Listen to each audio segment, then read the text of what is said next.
The main thrust of this program is to question the validity of the official record of mankind's exploration of the moon. Sending men to the moon and bringing them back safely is widely held to be the greatest technical achievement of mankind so far. In fact, the greatest achievement of the second millennium. But this story of Project Apollo presents an alternative viewpoint. The material you will see uncovers numerous inconsistencies in the official NASA record of manned missions to the moon. The anomalies presented bring into total question whether, over the period of 3 years from 1969, 12 named Apollo astronauts really did travel through deep space and walk upon the surface of our celestial neighbor, the moon.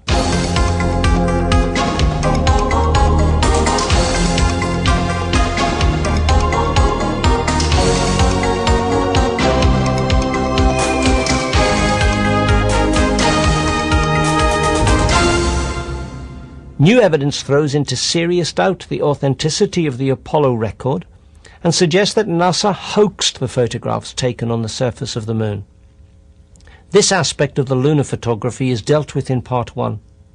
In Part 2, we will be looking at the dangers of space radiation that have to be overcome when journeying to and from the moon. And in Part 3, we examine the evolution of the rockets involved and the problems of getting astronauts and all their equipment out to the moon and back, alive and well. This production is the result of painstaking and extensive research. You will hear the testimony of many people from various disciplines, including those who can be described as whistleblowers. These are individuals who have spoken out or left a legacy of clues. In a 1959 report to the U.S. House of Representatives, rocket engineer Wernher von Braun stated that manned orbit of the moon would not occur before 1969, and that a manned lunar landing would only follow years later. The NASA administrators and their contractors, North American Aviation, were firmly of the opinion that until at least the early 1970s, only unmanned instrumentation would be probing the lunar surface and its environment. In 1959, I was working with advanced research at Rocketdyne, and they did a study on the statistical probability of landing a man on the moon and returning him, and it was something like 0.0014. This was taking into account the Van Allen radiation belt, solar flares, micrometeorites, all of the numerous hazards that astronauts would encounter and the possibility of failure. So obviously, when I heard that in 1959, I pretty much got the idea that going to the moon was a real risky thing. Despite these and other expert opinions, 2 years later, President Kennedy officially set America on the road to the moon. Given the fully acknowledged relatively primitive state of 1960s technology, we are going to investigate the dramatic progress and the many claims made by the Apollo space program. I believe that this nation should commit itself to achieving the goal, before this decade is out, of landing a man on the moon and returning him safely to the Earth. No single space project in this period will be more impressive to mankind or more important for the long-range exploration of space.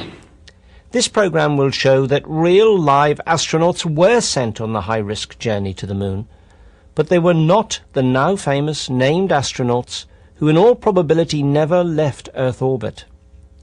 In this way, they avoided exposure to the hazardous and even lethal radiation of deep space by remaining below the zones of radiation that encircle Earth, and of course staying well within the Earth's magnetic field, which contributes to the protection of our planet. Even in our present state of technology at the dawn of this new millennium, potentially lethal radiation awaits all those who venture through the Van Allen radiation belts into deep space, whether they be en route to the moon, to Mars or beyond. So did Neil Armstrong, Buzz Aldrin, Ed Mitchell and their named comrades sacrifice their personal integrity on the altar of NASA's reputation? Did other unnamed astronauts sacrifice their lives? And if so, for what reason?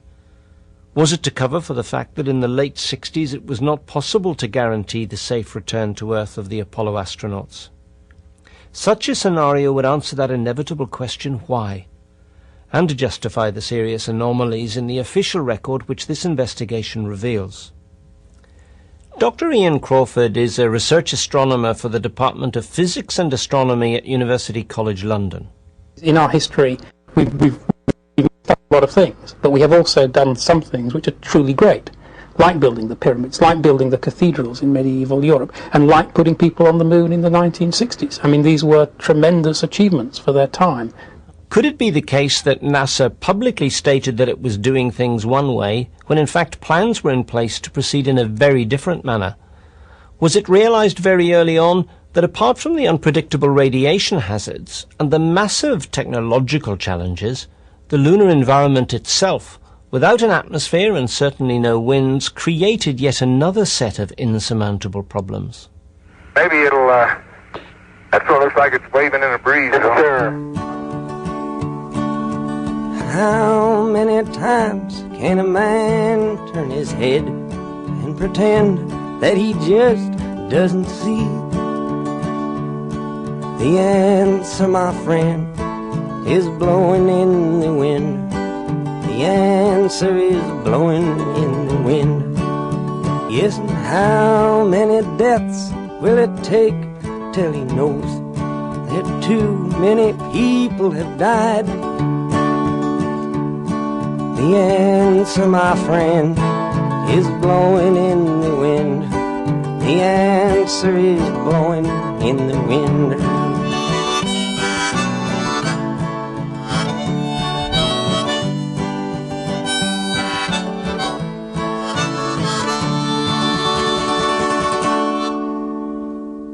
Like many of us, David Percy was overjoyed at the sight of Armstrong apparently stepping onto the lunar surface in July 1969.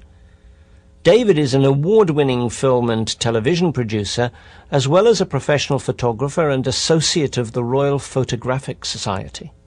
A representative of mankind may well have gone to the moon in 1969, but our research suggests that images of the Apollo landings are not a true and accurate record of such an event. In our view, the Apollo pictures were faked. Many were also encoded with deliberate mistakes. In the years following the Apollo missions, it became increasingly clear to us that there were also errors in the continuity between the live TV coverage and the still photographs. Many of the images are replete with inconsistencies and anomalies. These anomalies and errors may well have been deliberately introduced by whistleblowers. The view of co-author Mary Bennett and myself is that these whistleblowers were individuals deeply unhappy with the fraud they were perpetrating. They in all likelihood created the errors in the anticipation that one day these mistakes would be discovered and exposed. Now, back in the Apollo days, in order to record the original broadcast material for posterity, it had to be filmed off TV screens during the live enactment of each Apollo mission. Now, following the recently completed transfer of all that film onto videotape, it's now been possible to study this film in its entirety, something, incidentally, that relatively few people have done.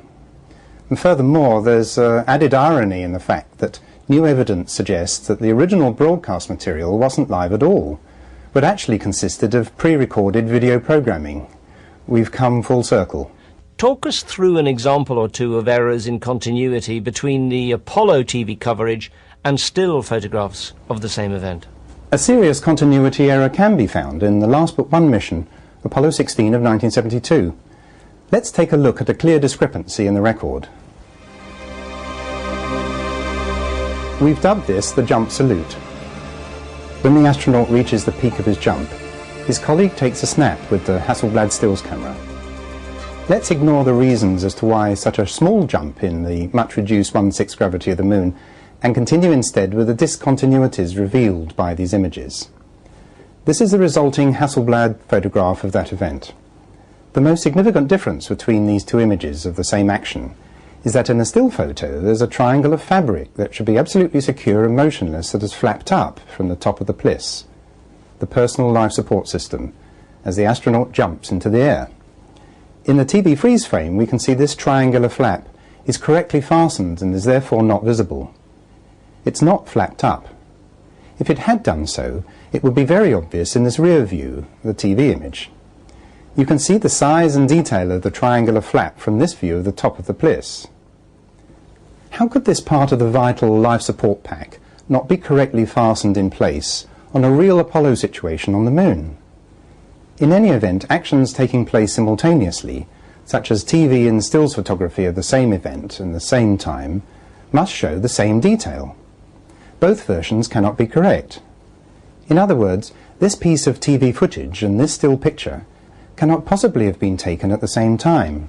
This is, in our view, a designer continuity error that cannot have occurred by mistake. The triangular flap would have had to have been intentionally unfastened and hinged upwards and secured in an open position to be visible from the front, as is recorded in the still photograph. Our second example is from Apollo 11 on their way to the Moon, when the craft is allegedly 130,000 miles away from the Earth. This anomalous sequence was also found by a fellow TV producer and Apollo researcher, Bart Zubrell. We're all familiar with the way X-ray pictures are clipped up for examination against the light box. Well, what I'm about to show you is a sequence with a large colour transparency of the Earth clipped up against the window. If I put white behind it, you can see that more clearly. And when it's clipped up against the window, it becomes illuminated by the light of the sun behind it. Okay, Level, we have a picture. We see the Earth right in the center of the screen, over. The astronauts are assured that F22 is the correct exposure. Roger, Houston, Apollo 11. Calling in from about 130,000 miles out. And we'll zoom our camera in slowly. Here is what appears to be the Apollo 11 crew's view of the Earth across the blackness of space. Roger. But why would the choice be made to take this all-important first view of Earth from 130,000 miles out by standing well back, away from the window? Could you describe what you're looking at, over? Roger, you're seeing Earth as we see it at our left-hand window, just a little more than a half Earth. During the sequence, after the camera has zoomed in, surprisingly, something comes between the camera and the Earth, partly obscuring the view. Obviously, this could not happen if they were shooting directly out of the window. It would not then be possible for anything to get midway between the camera and the Earth. Central America. South America becomes invisible just off beyond the terminator or inside the shadow. And now in this wider view, there's also an interior light in the shot. How can that possibly happen? Well, in fact, all that we've just been looking at was televised live from the craft. But the camera was not looking out through the window at all. Had they been filming the real Earth from a position back from the window, it would be difficult to keep the subject well framed, as you can see from this illustration. The Earth in the far distance would be cut off by the window in the foreground when any movement of the camera occurred. We've ringed the edge of the window white for clarity. Remember, it was handheld. And if they had been filming the real Earth when zoomed in, the edge of the window would not be sharp. It would be out of focus like this and spoil the shot, because the focus would have been set at infinity. Far better to have gone right up to the window and filmed from there. And floodlight. Returning to the sequence where we left off, when the lights have been switched on, the other window shade opened and the exposure adjusted, we can see astronaut Mike Collins. The left-hand window we've just been looking at is now overexposed, but as we get closer, we can see that something is indeed clipped in front of the window. Is it that window-size colour transparency of the Earth, with the sunlight glowing white behind it? It looks very much so. Why would they need to be videoing a picture of the Earth? Maybe a bigger f-stop might help.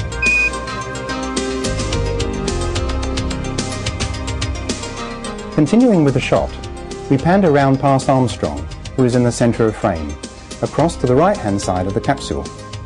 And here, would you believe, through the right-hand window is what appears to be the real Earth filling the view. From the Apollo 11 command module, the CSM, we're being shown two different views of Earth, but both cannot be correct. Given that the first version is purporting to be over halfway to the Moon, and on closer examination is seen to be a colour transparency, we have to conclude that this image is not a true representation of the CSM's position. However, the time recorder reads out a mission elapsed time of 34 hours and 16 minutes. 34 hours, 16 minutes, and 15 seconds. Right, you see that clearly enough, Charlie? Where could they be? Well, as the second view of Earth fills the craft's window, we must conclude that they're in the relative safety of low Earth orbit. and not on their way to the moon at all. That would then explain why they were videoing a picture of the distant Earth. It's worth noting that this star chart, which is obviously clipped to the window, is held there in the same manner as we suggest was the backlit transparency of the Earth we saw earlier. The President's two star charts that he is using right now as sunshades over the right-hand window, window number 5. Roger, we see the sun shining in through it behind him. And this sequence, then, together with the jump salute, are our first two examples of whistleblowing fakery and indications to us that something's seriously wrong with the Apollo record. Dr. David Groves is a physicist in the UK and a specialist in image processing. I've been involved in image analysis for 25 years now. I did my PhD developing holographic computer techniques for analysing images. My company, Quantic Image Processing, use these image processing techniques to extract three-dimensional information from two-dimensional images used in industry and used in medicine. The NASA pictures that I've analysed contain many inconsistencies, a whole core of which have no rational explanation or excuse. Not surprisingly, a growing number of intelligent thinking people are beginning to realise that all was not well with Apollo. So why aren't professionals in the aerospace industry speaking out? What could be the reason for such reticence? Well, in fact, some have spoken out. Bill Wood lives in California. He is a highly qualified scientist with degrees in mathematics, physics and chemistry. He's been granted high security clearance for a number of top-secret US government projects. Wood has worked with many major contractors to the United States government, including McDonnell Douglas, and also with engineers employed on the Saturn V, the Apollo launch vehicle.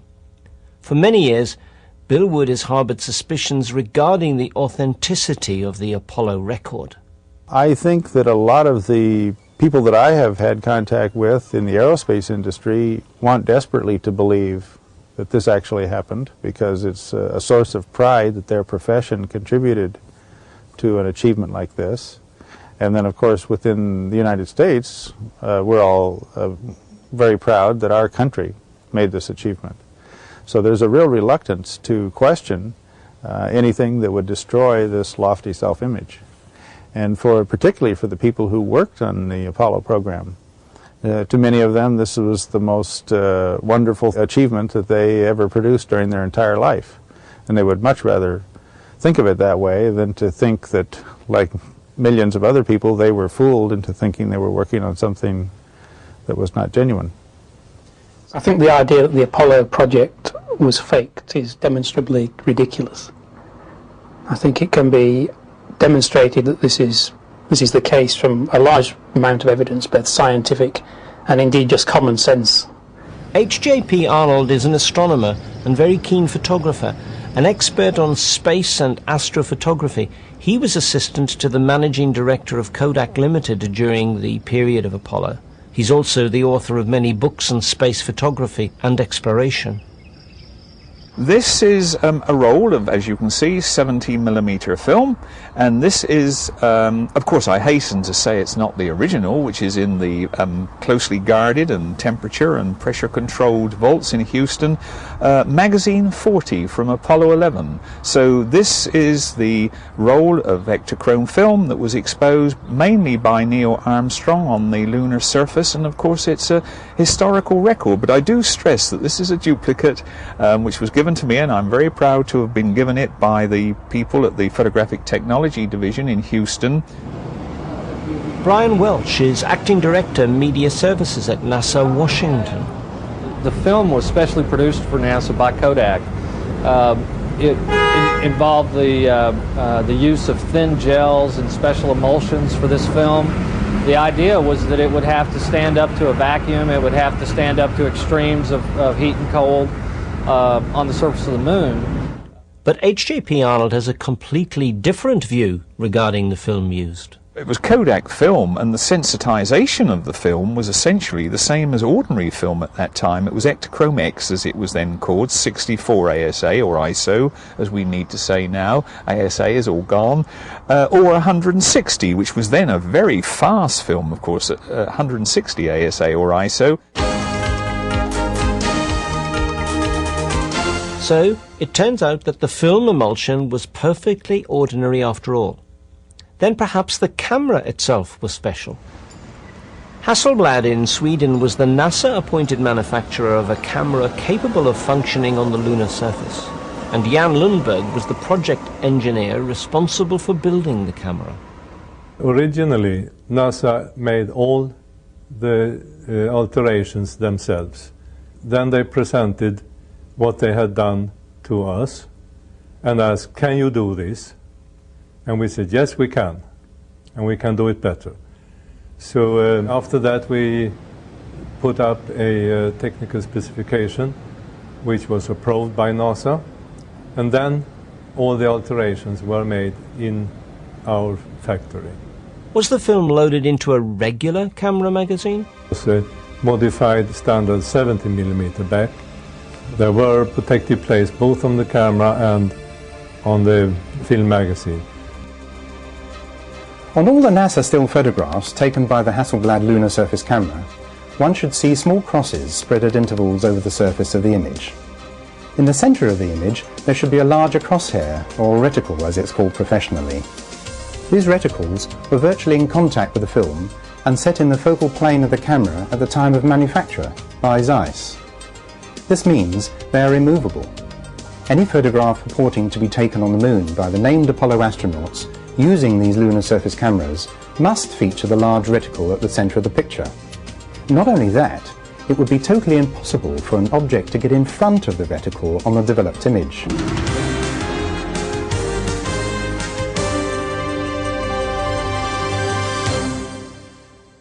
So what exactly are these reticles or crosshairs for? What do they do?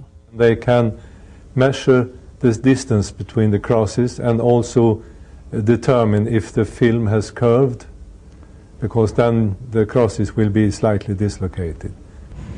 So what is NASA's opinion on the reason for the reticles? Those are there in those photographs in order to provide the engineers with the ability to measure distances. They would knowing the way the photo was put together, they would be able to use that to measure things off in the distance, and so that's why they're there. Did the reticles also help to judge distances? Not actually. Because that's what NASA says the reticles are for. Well, to do that you need a stereo pair. However, the Apollo pictures, those with the reticles, were not taken as stereo pairs. Let us now look at some further basic photographic principles and examine some more of the Apollo photographs to see what anomalies might come to light.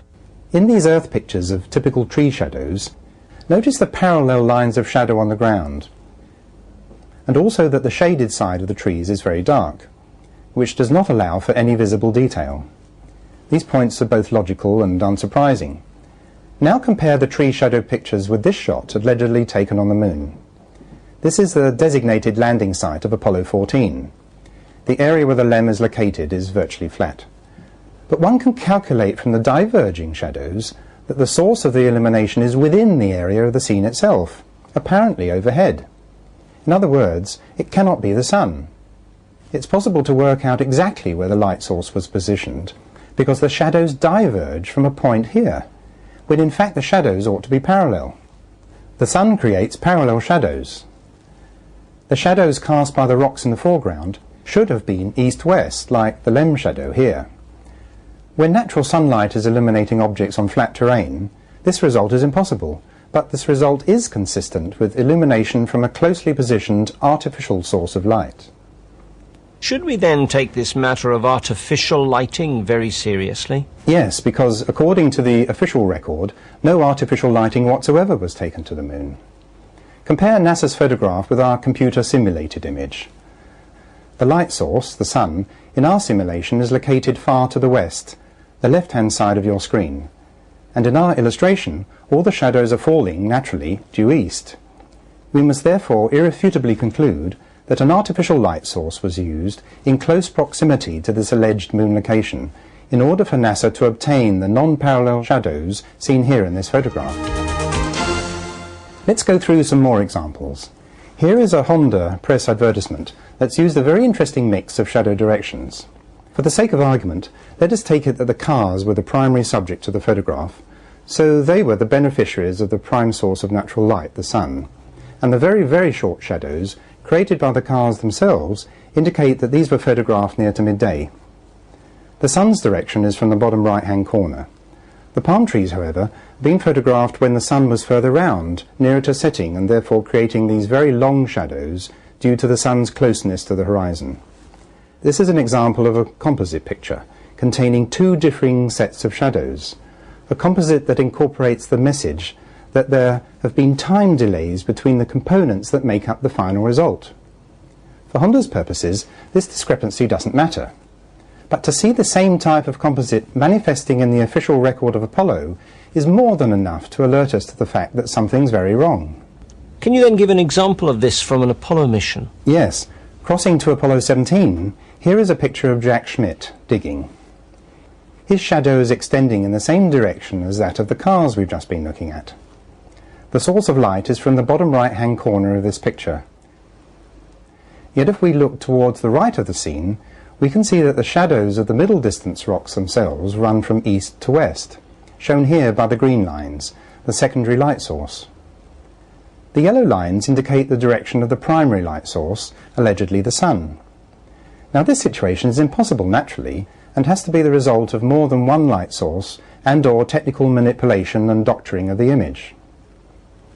If we look at the shadows of the rover's wheels in this photo, we can see that they are somewhat diverging, as shown here by the lines, and as we tilt down we can see that this rock here, halfway down the picture on the right-hand side, is producing a shadow that extends diagonally to the lower part of the picture, as is the shadow for the foreground rock, the rock with the letter C marked on it, originally noticed by fellow researcher Ralph Rene.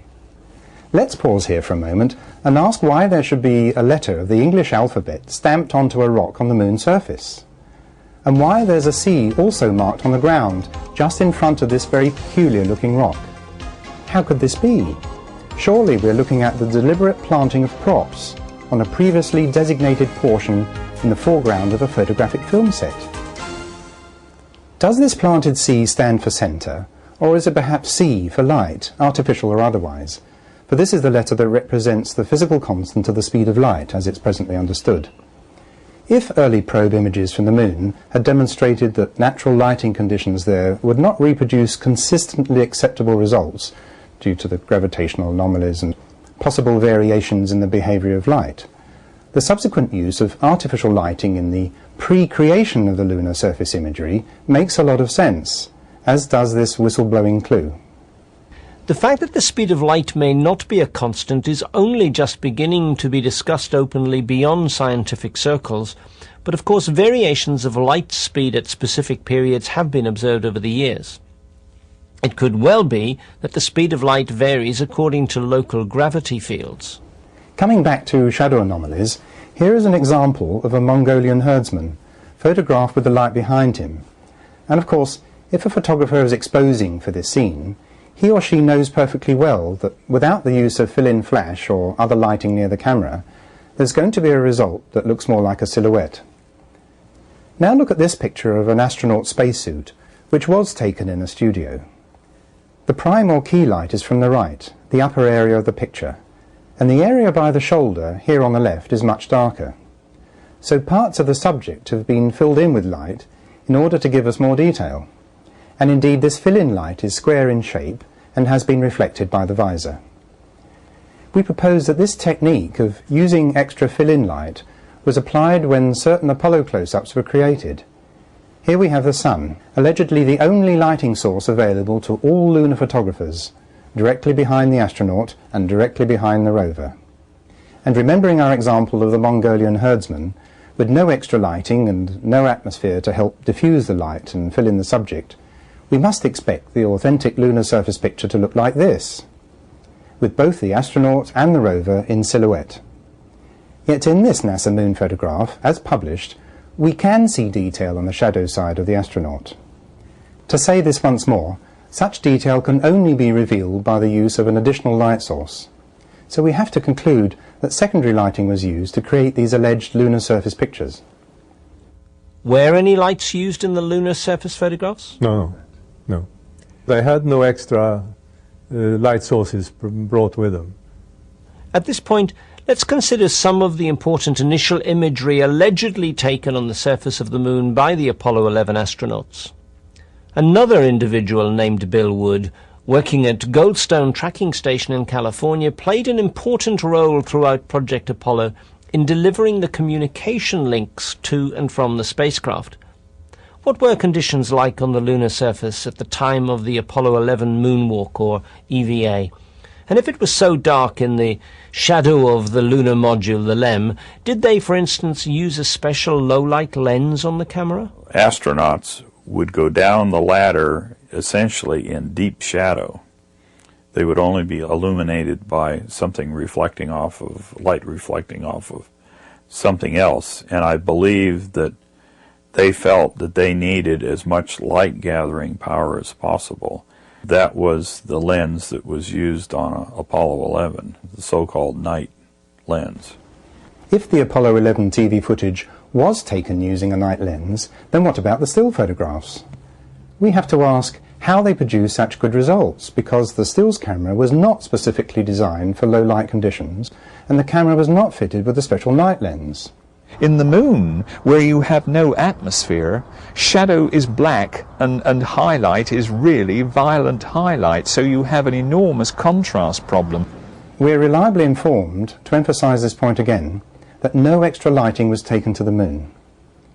We've taken the TV coverage and intercut the relevant still pictures. Okay, your bliss looks like it's clear and okay. The toes are about to come over the sill. This is the first of a sequence of photographs of Aldrin descending the ladder, taken by Neil Armstrong during Apollo 11. Now drop your bliss down. There you go, you're clear. A number of sources, as well as the many reference books on the subject, emphasize that the shadow side of the LEM was in total darkness, and this fact is also confirmed by the TV coverage itself. You could call it designer gloom in comparison with the still photos. In this still picture sequence, Aldrin is apparently lit. In other words, an artificial light source has turned what would otherwise have been unusable, gloomy pictures into images of virtual studio-like quality. Visibility, as we've said before, is not too great. Okay, I'm on the top step and I can look down over the RCU and landing gear pad. Okay, I'm going to leave that 1 foot up there and both hands down to about the 4th rung up. So here we have Aldrin, descending the ladder in total shadow. But we have evidence of the use of artificial lighting in the still photos of the event, because we can see that lighting is hitting part of the porch, the backpack, part of Aldrin's spacesuit. And most notably, it is hitting the heel protector of his right boot. It is obvious to anyone who understands photography that secondary lighting was used in this image. Reflectivity of the lunar surface, incidentally, is so low that it doesn't even manage to illuminate the rocks on the surface near to the ground. So we cannot accept the argument that the astronauts are beautifully lit even into the porch area of the LEM due to lunar surface reflectivity. I think the idea that the Apollo photographs were faked is extremely unlikely. I think you have to remember there were 6 successful manned Apollo landings. So the idea if something had gone wrong in the first one, then of course it would have been pretty simple to fix it for the other ones. The other thing you have to remember is, although there are 2 or 3 perhaps really famous photographs from the Apollo project that most people are familiar with, really tens of thousands of photographic images were obtained from the surface of the Moon during those missions. So the idea that they were all faked really seems pretty unlikely. And to be honest, it's extremely difficult to fake those photographs because the environmental conditions on the Moon are really different from the environmental conditions on the Earth, or even different from the environmental conditions you could easily duplicate in a studio. David Groves of Quantec Image Processing, using the technological resources at his command, has traced this secondary light source and been able to calculate exactly where an additional light was placed in relation to the camera. If you magnify the photograph and look at the boundary of the porch through which the astronaut is exiting, you can see a fine shadow line around the porch perimeter. This shadow line shows that you have a well-localized source of light to the right of the camera. Most interestingly, there is a hot spot on the heel protector of the astronaut's right-hand boot. This allows us to do some quantitative measurement. We had access to one of these boots with a heel protector from which we could measure very accurately the curvature of that heel protector. Knowing again the focal length of the camera lens, the position of that hotspot on the heel protector and the orientation of the boot in the photograph, we could determine the light path to that source of illumination. The light source is between 24 and 36 centimeters to the right of the camera, an ideal position for artificial lighting. So it's now been established beyond argument that an artificial light source was used. We even know where it was placed for the photography of this important sequence of Aldrin descending the ladder. At this point you might say, well, surely they can use extra lighting if they want to. What's wrong with that? According to NASA, the astronauts didn't take any lighting to the moon. And we can prove that there was no lighting. The TV coverage of this event demonstrates this fact. In the TV footage, we can see Armstrong standing at the foot of the ladder as Aldrin descends, supposedly taking the still photos, which are the official record of this event. Aldrin is in darkness. Aldrin is not lit. Yet the published still photo sequence clearly indicates the use of an artificial light source.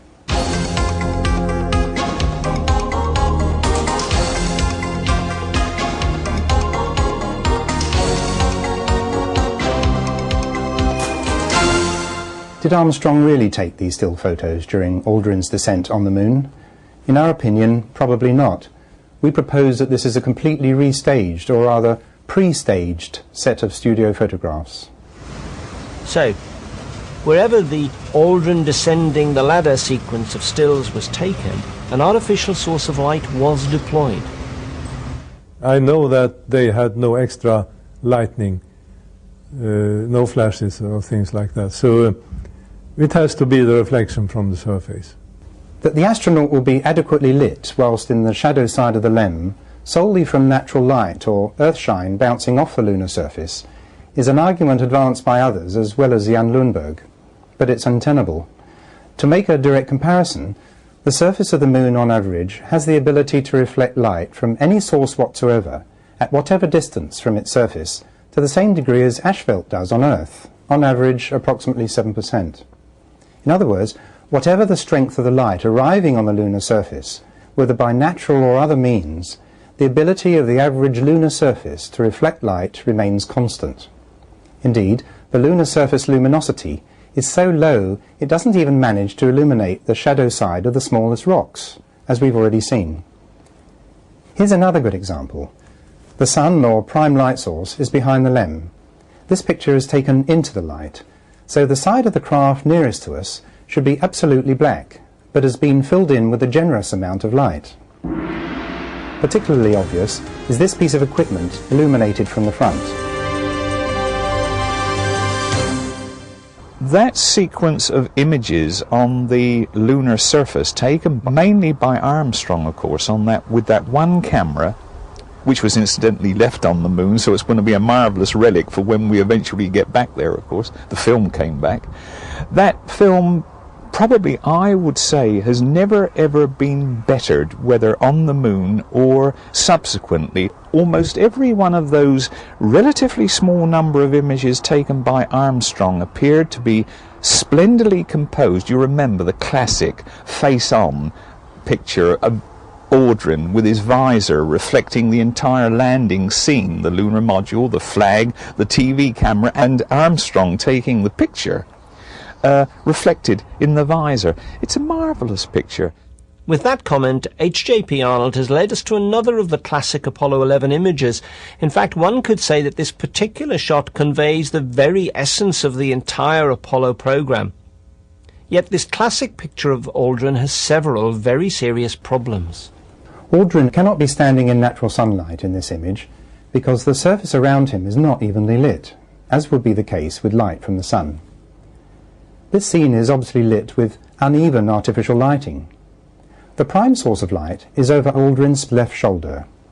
The light is emanating from this direction. We know this is so because we can see what photographers call fall-off in the top left, the top right, and the left foreground. This fall-off effect is the name given to darker areas caused by lighting a subject with a non-uniform source of light, lighting that does not have enough spread, as this false colour version particularly reveals. Secondly, we can see that our old friend the fill-in light has again been used to illuminate the suit detail on Aldrin's right-hand side, the left of the picture. On the face of it, there doesn't seem to be anything particularly strange about this image to me. The sun is over behind the guy's left shoulder. He's casting an image, a shadow moving to bottom left, as you would expect. The astronaut himself, you can see, because of although he's not in direct sunlight, the direct sun is on his back. He's being illuminated by reflected light from the foreground. Remember, our claim is that the fill light is artificial. The camera position itself is also in doubt, for we seem to be looking down on the astronaut. How can we tell if that's so? Well, recalling the large centre reticle cannot be anywhere but in the centre of the image, we're surprised to find that this reticle is over the lower part of Aldrin's right leg. The Hasselblad camera was attached to the astronaut's chest at the time, and so the centre of the image should be over the abdominal area of the subject. This lower leg position for the centre reticle strongly indicates that the camera was in fact positioned at a higher level. As this graphic demonstrates, the centre of the picture can only be over the subject's lower leg if the camera is positioned at eye level and then tilted down. The camera height and tilt angle was calculated by David Groves. This fact represents another serious problem. The reflection of this scene mirrored in the astronaut's visor shows the astrophotographer with his camera clearly positioned at chest level, which actually cannot be. So this false reflection must have been composited or painted in over the original image. The reflection we see in the visor cannot be that of the photographer of the image. The horizon is a very good datum. On the moon, the horizon effectively acts as a spirit level. We know it's about 89 degrees from the true vertical. Therefore, the position of the horizon cutting through the image of the astronaut shows us the level of the camera when the picture was taken. And if we look at the picture, we can see the horizon cuts very nicely at face level. And as for the orientation of where the astronaut was, I mean, the moon's surface isn't completely flat. He may well be standing there with with his camera at chest level, and the guy being photographed maybe a couple of feet lower down because the ground slopes. The camera taking the photograph could have been positioned on the chest of an astronaut, and that astronaut could have been about 2 foot higher than the astronaut that was being photographed. To this end, we could analyse the shadow in the image. Basically, the information we have and can make use of is we know the width of the visor in the image, the focal length of the lens used on the camera.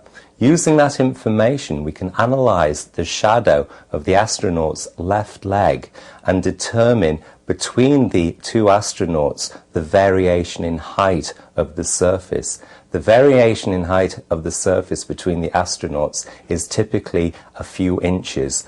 It would have to actually be 2 feet to explain the incorrect positioning of the camera when the image was taken. I'll be honest with you, I think that's pseudo-scientific, nitpicky claptrap. And again, I don't know why we should spend even a moment trying to judge that. But as we've seen, there are indeed crucial problems with the photographs. This is the point. The so-described nitpicky, pseudo-scientific claptrap is not pseudo at all. The analysis has been undertaken based on the laws of physics. Fortunately, the information encrypted within these images has survived the voyage across 3 decades and is now being decoded by people like Percy and Groves. The proof is in the detail. It may be uncomfortable for NASA to accept that the warning whistles of these unknown photographic encoders are at long last now being heard. By the way, the Apollo 11 high camera examples are not isolated ones.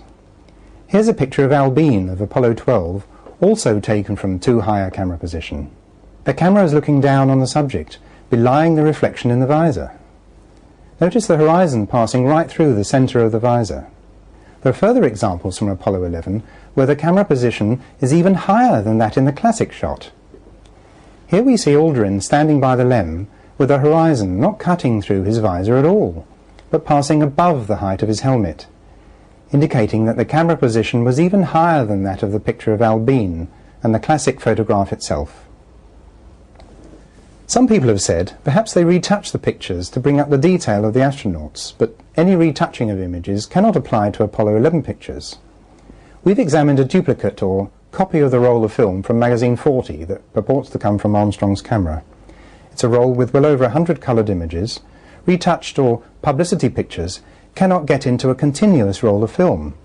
So none of these images can have been retouched unless they've been collectively rephotographed onto a continuous roll under entirely different technical conditions than we've been led to believe. So what does Hasselblad have to say about this classic Aldrin picture? Does it look to Jan Lundberg as though the subject was lit? Yes, it seems like he's standing in the spotlight. And I can't explain that.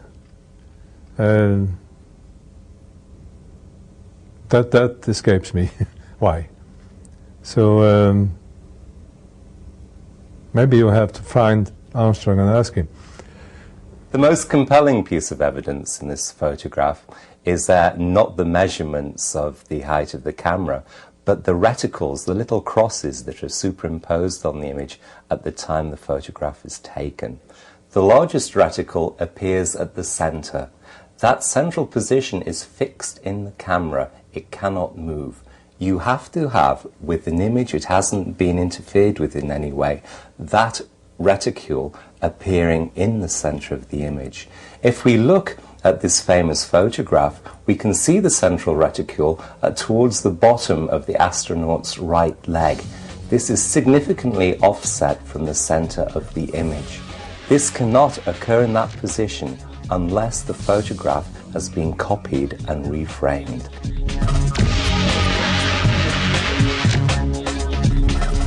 I don't think this cross here necessarily does indicate the centre of the photograph. There's another cross over here, there's another cross over there, and in fact NASA photographs you often see have fiducial crosses all over the place to help them orientate themselves.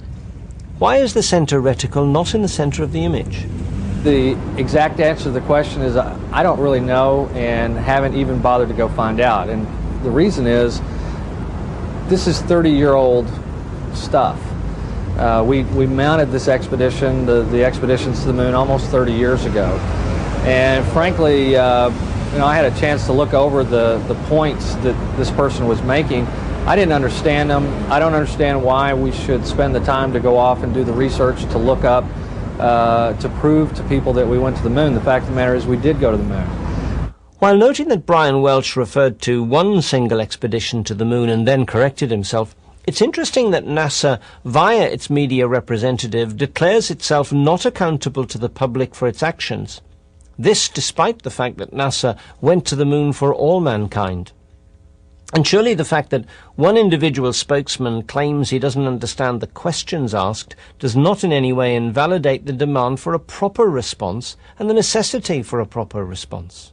The effort involved in trying to fake, one image might not be too bad, but in trying to fake thousands and thousands to assure that you were never discovered over 25 years seems completely implausible to me. It seems a bizarre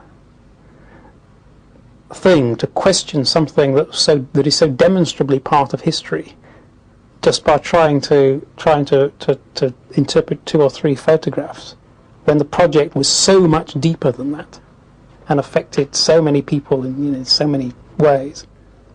This establishment view, albeit not held by everyone, misses the point entirely and is not a reason for ignoring these disturbing findings.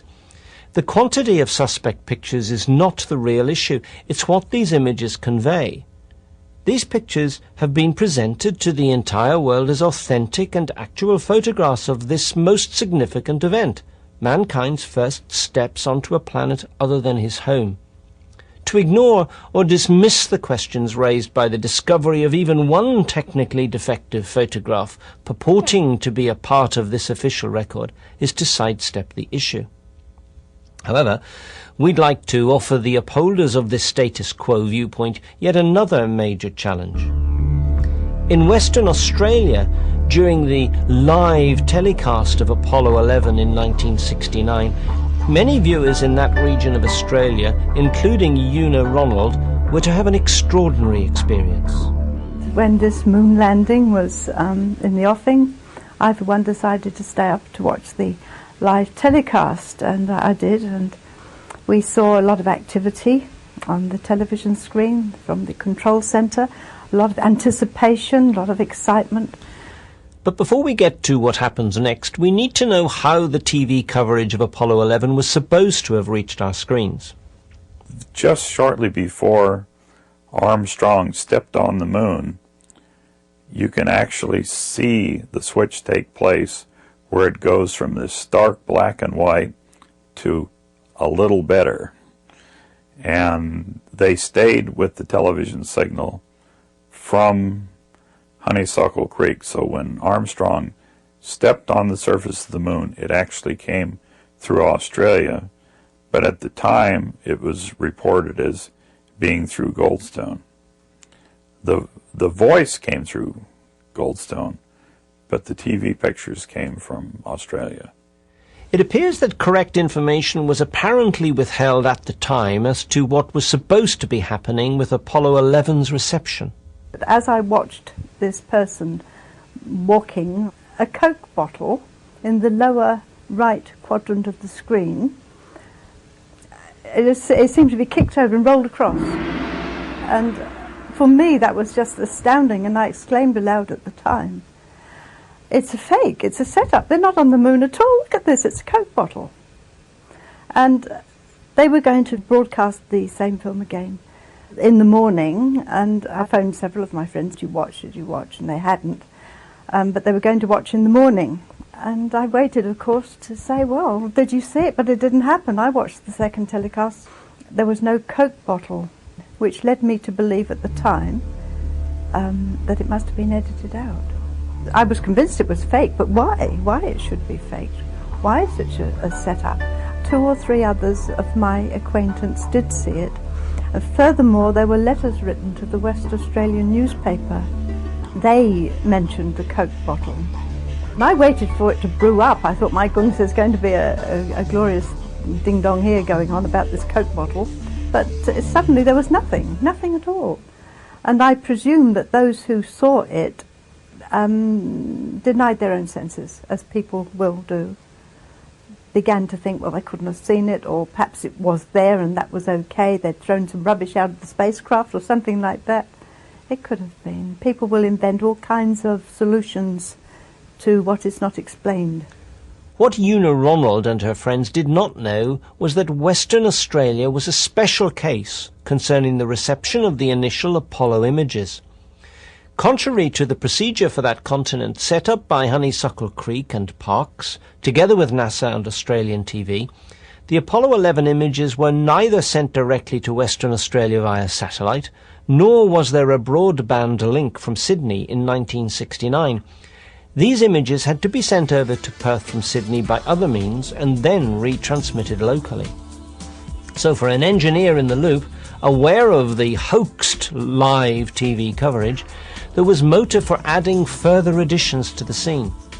Moreover, here was an opportunity for someone in the know to manipulate the material before transmission across Western Australia. Bill Kaysing is a science writer and was head of technical publications in the Propulsion Field Labs in California from 1956 to 1963. He was employed by Rocketdyne, contractors to NASA who built the Saturn V rocket and the command and service module.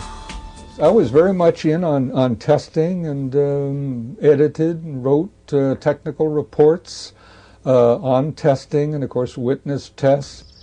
So what is Bill Kaysing's view of what actually happened during Apollo?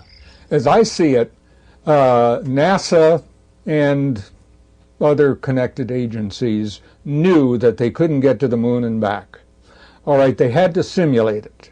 So to do this, they went to, say, agencies like ARPA, Advanced Research Projects Agency in Massachusetts. They're connected with the Massachusetts Institute of Technology. I have worked for ARPA, and I know that they have the highest level scientists.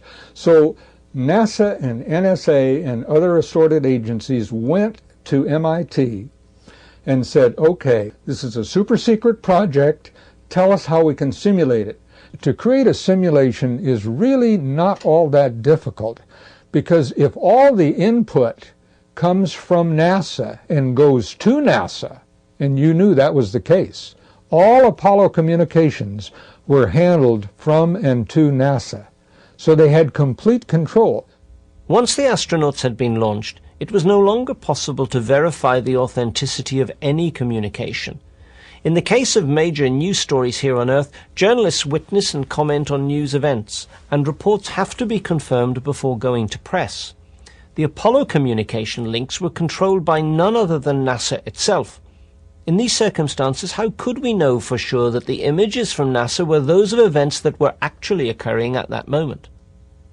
Given the unique distribution method reserved for this region of Australia, was that Coke bottle incident a very discreet marker on the official record, a blow on the whistle that at the time would go undetected by Houston?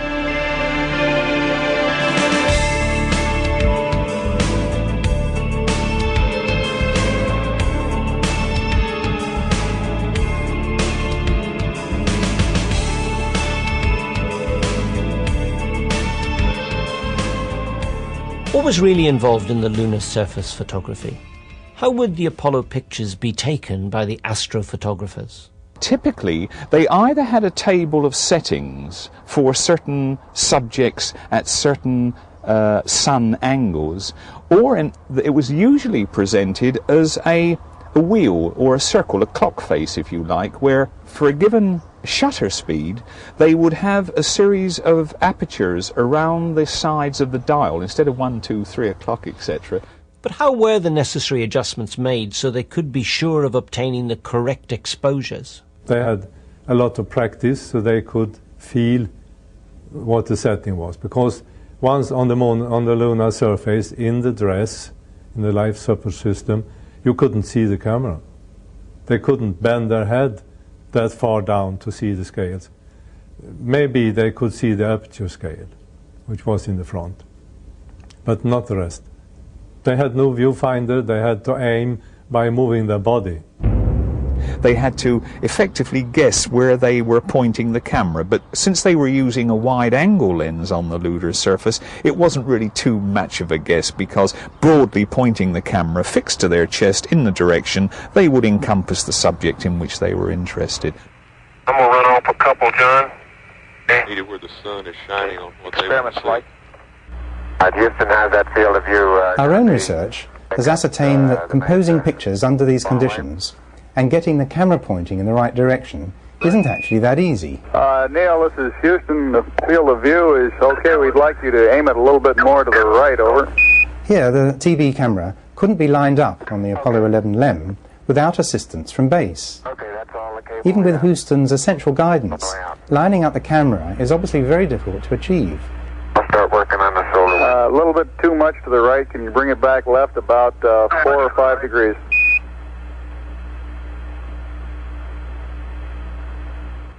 Roger, you look okay as far as distance goes, Neil, and we'll line you up again when you finish the panorama.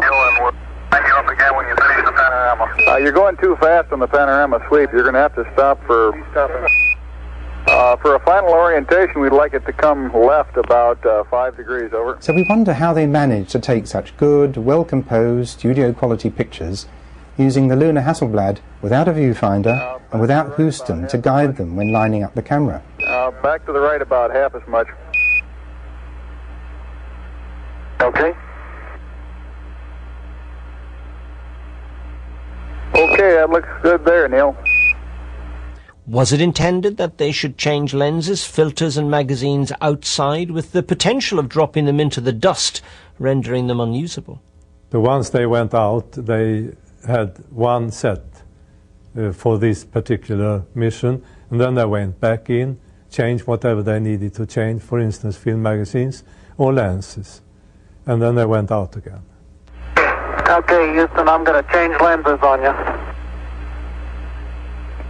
Roger, Neil. But going inside each time is not what actually happened. These operations took place outside the LEM. Okay, Houston, tell me, get a new picture. Neil, this is Houston. That's affirmative. We're getting a new picture. You can tell it's a longer focal length lens. I think they got to rush through what we've got. Okay, magazine Delta is working, and I'm starting with frame count number, about 1. Okay. There was always a problem with these things, remember, because they were wearing these very awkward gauntlets. These already difficult manipulations of the camera equipment, like this and this. Wearing these pressurized gauntlets, it would have been virtually impossible to bend the fingers and grab hold of a magazine slide, change lenses or whatever else. There were no oversized tabs on the camera to make adjustments, and only normal size scales. The gloves were built that they couldn't grip anything smaller than about an inch. They had very bad feeling on the fingertips. Were these thimble-tipped pressurized gloves, or rather gauntlets, actually the ones used? In the TV footage, these gauntlets looked totally unpressurized and more like sturdy gardening gloves. Using unpressurized gardening-type gloves would explain how the astronauts in the TV coverage managed to manipulate the Hasselblad and imaging equipment. And even supposing that their gloved fingers dealt efficiently with these technicalities, remembering that the Apollo 11 moonwalk was very brief and that the Hasselblad actually had no viewfinder, how did they manage to get such professionally composed pictures?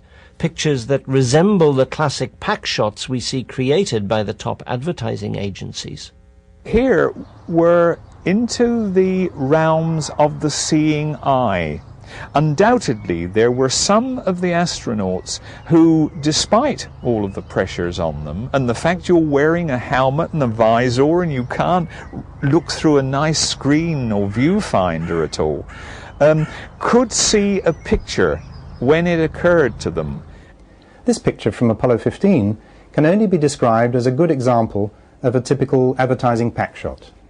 Everything is perfectly arranged to sell the product. In this instance, that product is NASA's program. We have the astronaut filled in with light, so we don't get a rather disappointing and ghastly silhouette. He's standing just adjacent to the American flag, beautifully backlit and glowing, planted so that it slightly overlaps the lem, thus leading the eye across the picture. And of course the lem just happens to be photographed in such a way that its promotional logo is towards the camera.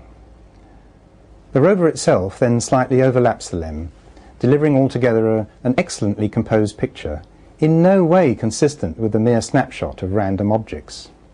Such an excellent image would be ideal for future use as general publicity, and in fact was used subsequently for posters and postcards.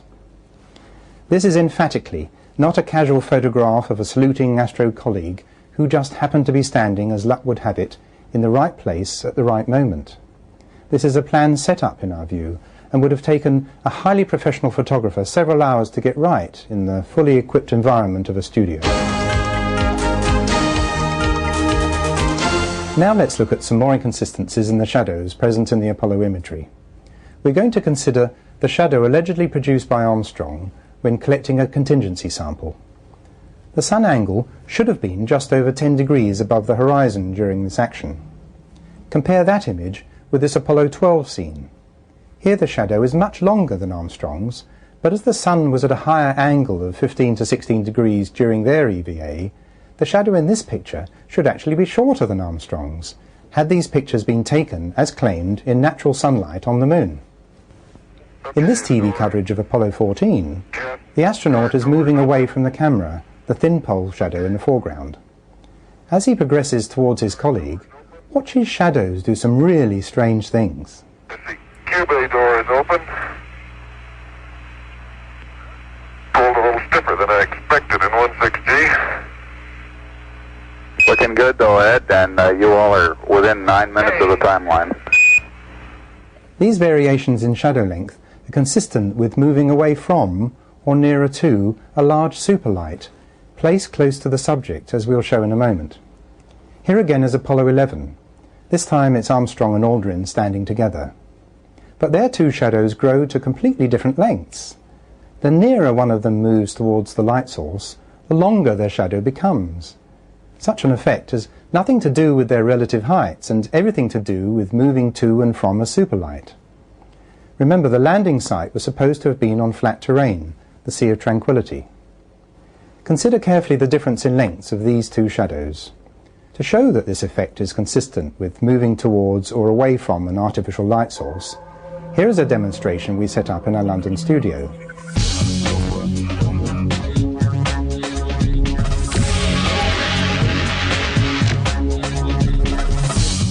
This increase in shadow length cannot occur in natural sunlight on a flat surface. Note also in this scene the position of the American flag. We know from the official record that the astronauts did not touch the flag again once erected. We also know that this flag was artificially supported along the top in order to give it substance in the airless and motionless lunar environment. Now look at this flag, later in the same mission. How can it be that the top edge of the flag is now supported from the mast at a totally different and increased angle, unless it was unofficially altered on the set? Could these two differing flag positions from Apollo 11 be a form of semaphore, signalled to us by whistleblowers? Once again, here is the message of the passage of time, symbolised by erect and drooping flags.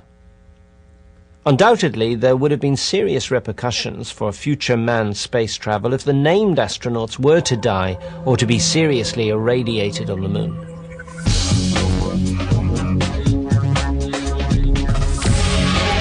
Discontinuity involving flag setups wasn't restricted to Apollo 11.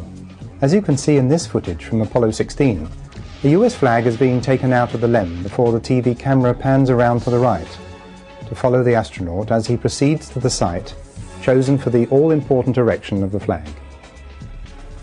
As the camera continues its pan round to the right, we should expect to see the astronaut fixing the pole into the ground and adjusting the stiffened flag to its most attractive angle.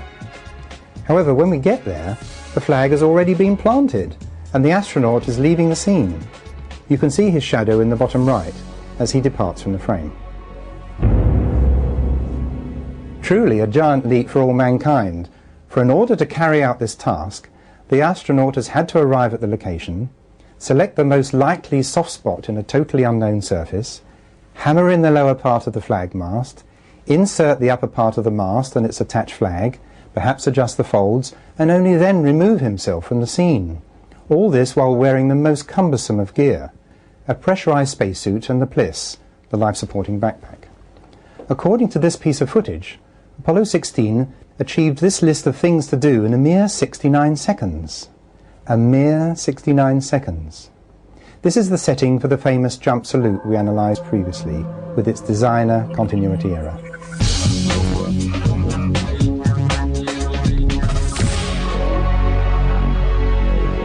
There's that picture, which I'm sure many people will have seen, of an astronaut, I think it's Jack Schmitt as I recall, with the US flag sloping because of the wide angle effect of the lens somewhat, pointing towards the Earth, which is at the point of the triangle. Now that is an extremely well observed image. What's that? I want to get the Earth. Oh, okay. Let me get over on this side. I don't think it's going to... They're a little close, maybe. Have them both in focus. That might do her. This picture is supposedly the outcome, the instant when the camera clicked. Remembering that there was no viewfinder, how was the photographer sure of including the Earth, the essential element in this photo? But that is not our prime gripe with this example. The flag itself is the giveaway. The loudest whistle blow is in the manner in which the flag's been adjusted. We can see quite clearly in this still image that the edge of the US flag is billowing positive, that is, bulging towards the stills camera. And therefore, the edge of the flag should be billowing negative or bulging away from the TV camera.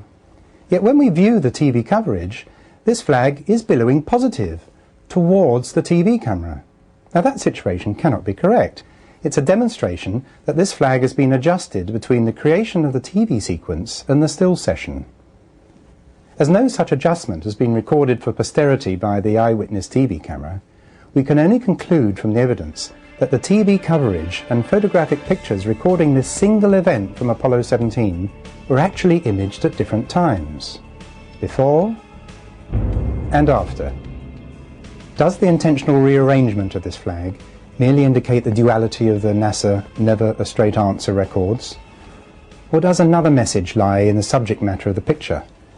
Perhaps this composition of astronaut looking down at the camera and the flag pointing up to Earth in code, no departure from Earth for the named astronaut in this photograph. Returning